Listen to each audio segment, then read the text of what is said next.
नमस्कार, सिटी तहलका फटाफट में एक बार फिर से आपका स्वागत है। मैं आपके साथ प्रिया शांडिल्य। तो चलिए शुरुआत कर लेते हैं आज की कुछ खास हेडलाइंस के साथ। पानीपत सेक्टर 29 स्थित जय बालाजी एक्सपोर्ट कंपनी में लगी भयंकर आग। अज्ञात कारणों के चलते लगी आग, करोड़ों का माल जलकर हुआ राख। मौके पर बुलाई गई फायर ब्रिगेड की गाड़ियां।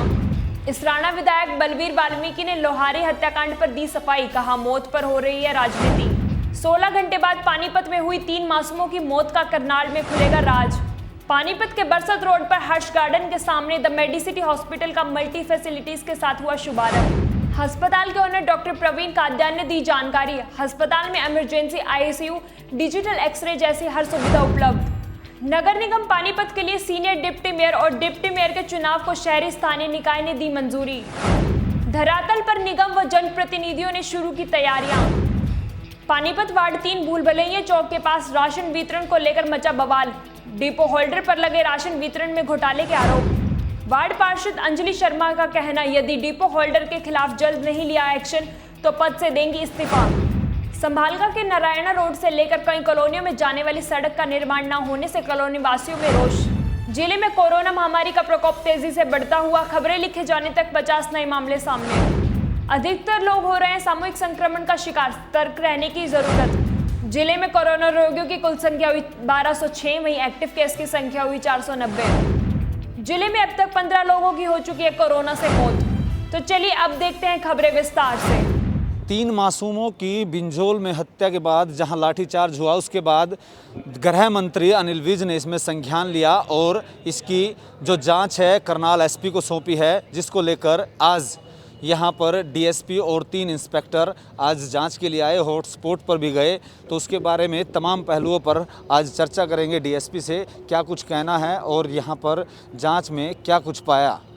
अभी हमने जो पानीपत 3 बच्चों की डेथ के जो इन्वेस्टिगेशन है करनाल पुलिस को मिली है, फाइल का अवलोकन किया है, मौका विजिट किया है और जिन के खिलाफ ये एफआईआर दर्ज है उनके हमने लाई डिटेक्टिव टेस्ट के लिए कंसर्न ली है, कोर्ट में एप्लीकेशन लगाई है और इन्वेस्टिगेशन हमारी अभी स्टार्ट हो चुकी है।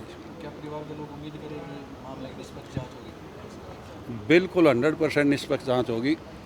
जो भी इसमें जिसके खिलाफ भी कोई इस तरह की कोई क्लू मिलेगा वो बिल्कुल किसी भी कीमत पे बख्शा नहीं जाएगा। प्राथमिक जांच में क्या सामने आया?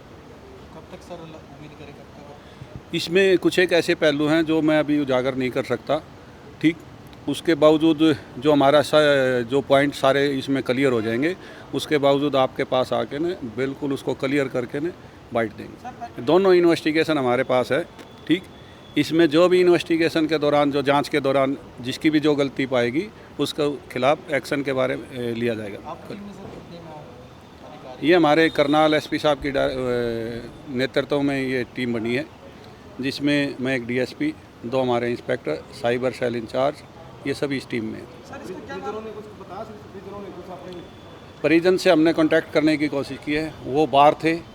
अशोक जी से हमारी बात हुई थी, वो ये कहा भाई परिवार से कंसर्न करके ना आपको बता देंगे जहाँ पर हम आपसे मिल सकते हैं। अभी तक वो उन्होंने हमारे पास मैसेज नहीं आया। जो पानीपत कहेंगे तो पानीपत आके उनसे बात करेंगे, एसपी साहब भी और हम भी, और वहाँ अगर वहाँ ना चाहेंगे तो वहाँ करेंगे। इसमें कुछ एक हमारे टेक्निकल पहलू हैं, उस पर अभी हम क्लियर नहीं कर सकते।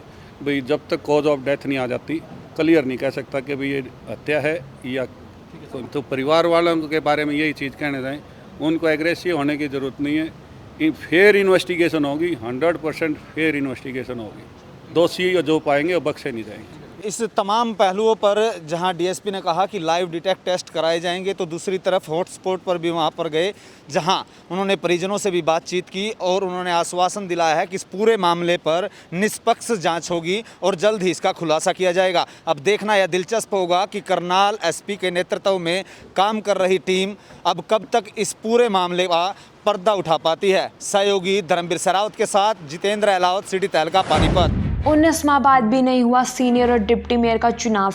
यूएलबी के अतिरिक्त निदेशक ने कहा प्राथमिकता के आधार पर हो इलेक्शन। दरअसल नगर निगम चुनाव के 1.5 साल से अधिक समय बीतने के बाद सरकार को अब सीनियर और डिप्टी मेयर का ध्यान आया है। नियमों के तहत 25 फरवरी 2019 तक ही सीनियर और डिप्टी मेयर चुने जाने थे, लेकिन 19 माह बाद भी चुनाव नहीं हुआ। अब यूएलबी के अतिरिक्त निदेशक ने नगर निगम कमिश्नर को प्राथमिकता के आधार पर चुनाव करने को कहा। 27 दिसंबर 2018 को ही निगम का नोटिफिकेशन जारी हुआ था। नियमों के तहत उसके 60 दिन के अंदर ही सीनियर और डिप्टी मेयर चुने जाने थे और अब शहरी स्थानीय निकाय विभाग के अतिरिक्त निदेशक ने चुनाव नहीं होने पर इसे हरियाणा नगर निगम चुनाव संशोधित नियम 2018 का उल्लंघन बताया। वहीं इस बारे में कमिश्नर सुनील कुमार ने कहा कि जल्द ही चुनाव की प्रक्रिया शुरू की जाएगी। ब्यूरो रिपोर्ट सिटी तहलका।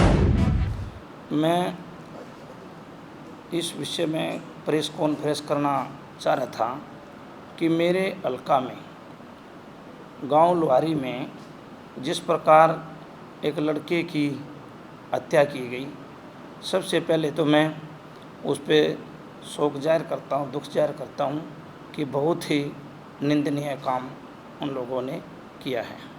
और मैं एक आपके चैनलों के माध्यम से कहना चाहता हूँ कि इस प्रकार की दुखद घटना में हम उनके साथ हैं जिनके साथ ये अन्याय हुआ है। और मैं ये भी कहना चाहता हूँ कि हमारे कुछ साथी मीडिया के आपके चैनलों के माध्यम से राजनीति ऐसे वक्त पर करते हैं, मैं उनकी भी कड़ी निंदा करता हूँ कि ऐसे दुख की घड़ी में दुखी परिवार का साथ देना चाहिए, राजनीति नहीं करनी चाहिए। और मैं पुलिस प्रशासन से ये प्रार्थना करता हूँ, निवेदन करता हूँ कि इस मामले में जो भी दोषी व्यक्ति हैं सबके खिलाफ सख्त से सख्त कानूनी कार्रवाई होनी चाहिए। मैं आपके माध्यम से मैंने चैनलों पर देखा कि कुछ लोग हमारी राजनीतिक छवि खराब करने के लिए इस प्रकार की बातें बोलते हैं, परंतु मैं उनको भी कड़ी निंदा करता हूं, उनकी भी, कि भाई जो इस प्रकार के बिना सबूत बिना कोई बात के किसी की राजनीतिक छवि खराब करने की कोशिश नहीं करनी चाहिए। मैं फिर दोबारा आपको ये आपके चैनल के माध्यम से कहना चाहता हूं कि भाई इस दुख की घड़ी में मैं उस परिवार के साथ हूं और जिन्होंने भी किया है उन्हें सख्त सज़ा मिलनी चाहिए। पुलिस प्रशासन को उन्हें न्याय दिलाना चाहिए। मैं इस प्रकार आपके माध्यम से कहना चाहता हूँ। घटनाक्रम हुआ और उसके बाद सिविल हॉस्पिटल में यहाँ पर हंगामा किया गया था। लोहारी गांव की घटना थी जिसमें कुछ लोगों ने आप पर भी आरोप लगाए थे, तो उसको क्या कहना चाहते हैं? मैं बस यही कहना चाहता हूँ कि जिन भाइयों ने आरोप लगाए, मैं मानता हूँ वो राजनीतिक करना चाहते हैं, बीच में राजनीतिक द्वेष के कारण हमारी छवि खराब करना चाहते हैं। वो मैं आपसे पहले भी कह चुका हूँ कि मैं तो ऐसे लोगों की कड़ी निंदा करता हूँ कि ये वक्त राजनीति करने का नहीं है। जिस परिवार के साथ ये दुख हुआ है उस परिवार के साथ लड़ने की ज़रूरत है, उनकी मदद करें, ऐसी राजनीति नहीं करनी चाहिए। उसके बाद भी यहाँ पर लघु सचिवालय में न्याय को लेकर पहुँचे, गिरफ्तारी नहीं हुई, सरपंच के खिलाफ भी उन्होंने हो किया, तो क्या कहना चाहेंगे कि उस परिवार को न्याय मिलना चाहिए? किस तरह की आपकी क्या प्रतिक्रिया है? मेरी प्रक्रिया यही है प्रक्रिया कि जिस प्रकार बाद में भी गांव लोहारी से काफ़ी आदमी यहाँ आए तो प्रशासन ने उनकी बात सुननी चाहिए। और मैं तो पहले भी कह चुका हूँ कि उनको न्याय मिलना चाहिए। मैं ये अपील प्रशासन से आज भी आपके माध्यम से करता हूँ। सर, आपके हल्के के विधायक हैं और एक लड़की की हत्या हुई है, तो उसमें आपकी तरफ से कोई एफर्ट किया गया परिवार के लिए? क्योंकि बड़ी सती हुई है, युवा लड़की की मौत हुई है। मैं आपको ये बताना चाहता हूँ कि मैं इस घड़ी में उन लोगों के पास दुख में जैसे जाते हैं सामाजिक तौर पर, मैं गया भी और उनको पूरा विश्वास दिलाया था कि आप मेरी जो भी मदद मांगोगे, जहाँ भी मेरा सहयोग हो सकेगा, मैं आपके साथ खड़ा हूँ ईमानदारी से। सर, पानीपत डिस्ट्रिक्ट में ये दूसरा एक हत्या हुई है गांव बिंजल के अंदर, तो उस पर क्या प्रतिक्रिया दोगे? मैं जो बिंजल में जो 3 लड़कियों की हत्या की जो बात है, मैं उसकी भी कहता हूँ कि वो भी बहुत गलत हुआ, ऐसा नहीं होना चाहिए था। और मैं पुलिस से, प्रशासन से, जिला प्रशासन से भी ये भी अपील करता हूँ कि उन लोगों को भी न्याय मिलना चाहिए। उस मामले में भी जो दोषी हैं उनको भी सख्त से सख्त सज़ा मिलनी चाहिए। सर, अब तक इन दोनों घटनाओं में कोई भी कार्रवाई नहीं हुई है, उनको दोषियों को नहीं पकड़ा गया, किसकी कमी है? सरकार की कमी है, प्रशासन की कमी है? वो तो जैसे आप बता रहे हैं, पुलिस अपना कार्रवाई कर रही है तो उसमें तो प्रशासन ही बता सकता है भी कहाँ कमी है कहाँ क्या। फिर भी मैं लास्ट में फिर मैं आपके माध्यम से कहना चाहता हूँ कि भाई मेरी तो यही प्रार्थना प्रशासन से है कि भी उनके खिलाफ सख्त से सख्त कानूनी कार्रवाई करें और जिनके साथ अन्याय हुआ है जिनके साथ ये गलत हुआ है उनको न्याय मिलना चाहिए। पुलिस प्रशासन द्वारा जो परिजनों पे लाठीचार्ज किया गया उसको कितना सही मानते हैं, क्या वो सही हुआ? मैं मानता हूँ कि जिस प्रकार पुलिस ने लाठीचार्ज किया, जैसे अखबारों में आया और कई राजनीतिक आदमियों ने सामने आकर कहा, तो मैं मानता हूँ कि भाई जिस प्रकार वो अपनी अपील लेकर आए थे तो ठीक प्रकार से अपनी अपील करते और प्रशासन के ने उन लोगों के साथ ऐसा करना नहीं चाहिए था, क्योंकि उन लोग दुखी हैं और दुखी आदमी अपना न्याय मांगे तो कोई गलत भी नहीं है। उनको पुलिस ने किसी भी तरह से अपने भरोसे में लेकर उनकी संतुष्टि करनी चाहिए थी। इस प्रकार की नौबत नहीं आने देना चाहिए थे, क्योंकि ये मामला 7 तारीख का था। अब लगता है पुलिस प्रशासन ने उनको अपने संपर्क में लेकर उनको संतुष्ट करना चाहिए था। लॉकडाउन खुलते ही पानीपत में क्राइम का ग्राफ जो है लगातार बढ़ रहा है, तो उस पर क्या आप कहेंगे कि जो पानीपत पुलिस प्रशासन जो इस पर नकेल कसने में नाकामयाब साबित हो? नहीं, मैं ये तो नहीं कह सकता, परंतु मैं मानता हूँ जिस प्रकार अपराध बढ़ रहे हैं तो पुलिस की ज़्यादा से ज़्यादा कोशिश रहनी चाहिए, प्रशासन की ज़्यादा से ज़्यादा कोशिश रहनी चाहिए कि ज़िले में इस प्रकार का अपराध ना बढ़े। इस राणा विधानसभा हल्के में बस स्टैंड की बहुत बड़ी समस्या है। छात्र छात्राएं कॉलेज स्कूलों में जाते हैं, बड़ी दिक्कत आती है। आपने उसके लिए क्या शुरुआत की, क्या एफर्ट किए? मैंने जैसे आपने इस राणा बस स्टैंड की बात मेरे सामने कही, विधानसभा के अंदर जब सत्र चला हुआ था तो मेरा क्वेश्चन उसमें था। मैंने इस राणा विधानसभा में अपना क्वेश्चन लगा रखा था कि भाई इस राणा के अंदर बस स्टैंड है, वो बस स्टैंड चालू हालत में नहीं है और उसको सरकार ने चालू करना चाहिए। और सरकार, लोग आसपास के गांव बड़े दुखी हैं और उस बस स्टैंड की दिक्कत को देखते हुए जो बस स्टैंड चालू नहीं है वहाँ लोग रुकते हैं, व्हीकल रुकती हैं, जीपें रुकती हैं, वहाँ कई मौतें भी हो चुकी हैं। जो तो मैं प्रशासन अपना विधानसभा में प्रश्न रखा था कि हम जल्द आप सरकार से निवेदन किया था कि आपको वहाँ इस राणा में बस स्टैंड बनाना चाहिए। तो सरकार ने हमें विश्वास दिलाया था कि हम जल्दी से जल्दी इस राणा बस स्टैंड को चालू करेंगे। ये परिवहन मंत्री जी ने वहाँ जवाब दिया था इस पिछले सत्र में। तो इससे पहले भी परिवहन मंत्री और इस राणा से ही जो है वो विधायक रहे, परिवहन मंत्री रहे हरियाणा के, बावजूद उसके क्या कहना चाहेंगे कि उसमें नहीं कर पाए वो काम जो हो जाने चाहिए थे? जो काम हो जाने चाहिए थे वो उसने नहीं किए, पूर्व जो परिवहन मंत्री हैं। परंतु ये तो अपने कार्य करने के ऊपर बात है। मैं जैसे 2009 में चुनाव हारा, मैंने 2009 के चुनाव हारने के बाद भी अपने हल्के में चौधरी भूपिंदर सिंह हुड्डा और दीपेंद्र हुड्डा के आशीर्वाद से काफ़ी काम कराई।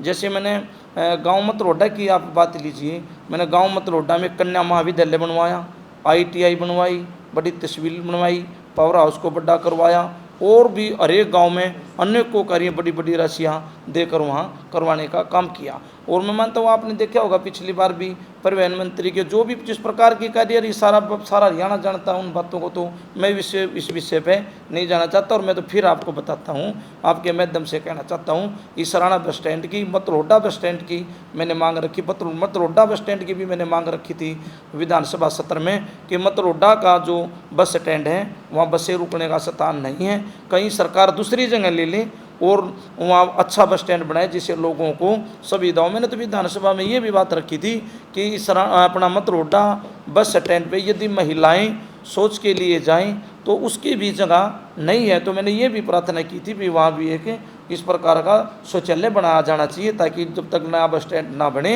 लोगों को सुविधा प्राप्त हो सके। बड़ौदा चुनाव में मानते हैं कांग्रेस से जीतेगी। चौधरी भूपिंदर सिंह हुड्डा, कुमारी शैलजा जी के, दीपेंद्र जी के आशीर्वाद से, गुलाब नबी साहब के वास्ते, सोनिया गांधी जी, राहुल गांधी जी के आशीर्वाद से मैं मानता हूं कि मैंने गांव का उपचुनाव में गांव का दौरा हम कर रहे हैं। चुनाव तो अभी डिक्लेयर नहीं हुआ है लेकिन सभी पार्टियां लगी हुई और हम भी लगे हुए। मेरी भी लगभग 12 गाँव में ड्यूटी थी। मैं कहा लोगों में पूरा हौसला इस बात कर लोग कांग्रेस पार्टी को जिताना चाहते हैं। मेरे वार्ड में जनता का इतना बुरा हाल जो मैं आज देख रही हूँ यहाँ पे, ये जो महिलाओं के साथ बदतमीजी से बोलना, गाली गलौज करना, ये मैं बिल्कुल सहन नहीं करूँगी। अगर इसका लाइसेंस आज कैंसिल ना हुआ तो मैं 100% इस्तीफा दूंगी। मैं राशन वितरण को लेकर मचा बवाल, डिपो धारक पर लगे राशन वितरण में गड़बड़ी के गंभीर आरोप। मामला पानीपत वार्ड 3 तहसील कैंप के भूल भुलैया चौक के पास का है, जहां कार्ड धारकों ने डिपो होल्डर पर सरेआम राशन वितरण में गड़बड़ घोटाले के आरोप लगाए। दरअसल शुक्रवार 11 बजे तक डिपो नहीं खुला तो लाइन में खड़े होकर परेशान हो चुके लोगों ने हंगामा करना शुरू कर दिया। वहीं इस मामले पर कार्ड धारकों ने डिपो होल्डर पर धांधली के आरोप लगाते हुए क्या कहा, वह भी हम आपको सुनाते हैं। कोरोना हो रहा है, यहाँ मत आना। कोरोना हो रहा है, यहाँ मत आना। डिपो ठीक हो जाएगा जब आ जाइए। एक डिपो वाले का कोरोना हो रहा है, ऐसे खोला। अब दे नहीं रहा है, तो सुबह की खड़ी हो लाइन तक। इस महीना तो एक बार भी नहीं मिला, तो 2 बार मिल लिया। ये दूसरी बार भी लेने लग रहा है। इसी दौरान कार्ड धारकों ने पार्षद अंजलि शर्मा को फोन कर घटना से अवगत कराया तो पार्षद मौके पर पहुंची और डिपो खुलवाकर पुलिस बुलवाकर राशन वितरण शुरू करवाया। तो वही वार्ड पार्षद अंजलि शर्मा ने विधायक व अधिकारियों से फोन पर बात कर डिपो धारक के इस्तीफे की मांग की। वार्ड पार्षद ने कहा कि यदि डिपो धारक के खिलाफ जल्द एक्शन नहीं लिया गया तो वह अपने पद से इस्तीफा दे देंगी। यह भी आप सुनिए वार्ड पार्षद अंजलि शर्मा की जुबानी। मैं ये कह रही हूँ, मेरे वार्ड में जनता का इतना बुरा हाल जो मैं आज देख रही हूँ यहाँ पे, ये जो महिलाओं के साथ बदतमीजी से बोलना, गाली गलौज करना, ये मैं बिल्कुल सहन नहीं करूँगी। अगर इसका लाइसेंस आज कैंसिल ना हुआ तो मैं 100% इस्तीफा दूंगी। मैं अपनी जनता को इंसाफ दिला के रहूंगी, जो मर्जी हो जाए। तो वही दूसरी ओर जब डिपो होल्डर से इस विषय पर बातचीत की गई तो उन्होंने क्या कहा, वह भी आप जरा सुनिए। का आरोप है पिछले लंबे समय से, तो इनको आज इसी बारी पैसे लिए गए। पहले तो इनको 3 महीने फ्री मिला है, अप्रैल मई जून जुलाई। और जो पहली बार में राशन बांटा गया है सिर्फ उसके पैसे लिए गए। जो रेगुलर वाली गेहूं थी हमारी प्रधानमंत्री वाला, और जो चना जो फ्री है उसका डिस्ट्रीब्यूशन आज शुरू कर दिया गया है। वो आज हम चने के साथ चना भी फ्री दे रहे हैं और अपना गेहूं भी हम फ्री बांट रहे हैं। उसके लिए जो हमारा रेगुलर वाला राशन, जो हमारा रेगुलर जो आया है राशन, इस बारी उसके हमने पैसे लिए हैं 2 रुपये किलो के हिसाब से। मान लो किसी की 20 किलो गेहूं है, 20 किलो के उससे पैसे लिए गए हैं और 20 किलो फ्री है। जो रेगुलर की गेहूं है हरियाणा सरकार की तरफ से जो आती है उसके पैसे 2 रुपये किलो के हिसाब से चार्ज किए गए। और तेल की बोतल के 20 रुपये लीटर यानी 40 रुपये की बोतल और 13.5 रुपये किलो चीनी ये चार्ज किए गए। चना और प्रधानमंत्री वाली गेहूँ ये फ्री है। जनता का पैसे लेकर के राशन कार्ड लाए जा रहे हैं, ऐसा तो कुछ नहीं है। तो जनता का तो काम है जी आरोप लगाना। हमने ऐसा कोई कार्ड ना तो हम राशन कार्ड बनाते, ना हमने किसी से पैसे लिए। उन्होंने बताया कि कार्ड धारकों द्वारा उन पर बेबुनियादी आरोप लगाए जा रहे हैं। पिछले 3 महीने से सभी को फ्री में राशन वितरित किया जा रहा है।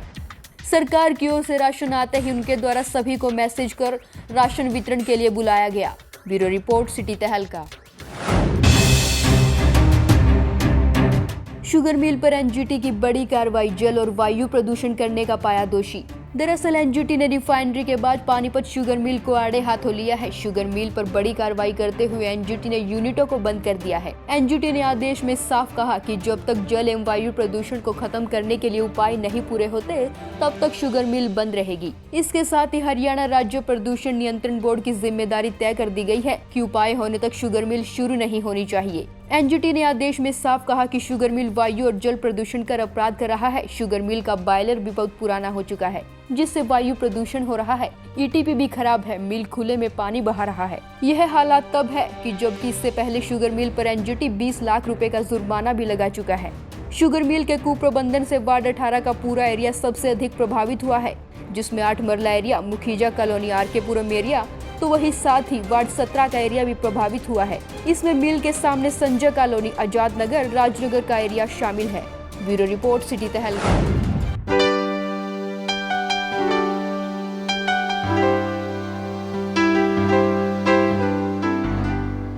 पानीपत के बरसत रोड पर हर्ष गार्डन के सामने आज द मेडिसिटी अस्पताल का शुभारंभ हुआ, जिसे मल्टी फैसिलिटी के साथ खोला गया है, जिसके द्वारा 24 घंटे एम्बुलेंस की सुविधा उपलब्ध कराई जाएगी। जहां आमजन को घातक बीमारी के चलते इलाज के लिए दिल्ली जाना पड़ता था, अब वह सभी सुविधाएं इस अस्पताल में दी जाएंगी। वही जब इस बारे में अस्पताल के ओनर डॉक्टर परवीन कादियान से बातचीत की गई तो उन्होंने जानकारी देते हुए बताया कि इस अस्पताल को उन्होंने जिला वासियों के लिए मल्टी फैसिलिटी के साथ खोला है, जिसमें emergency ICU, private ward, general ward, laboratory, digital x-ray, physiotherapy, ultrasound जैसी सुविधाएं उपलब्ध कराई गई हैं।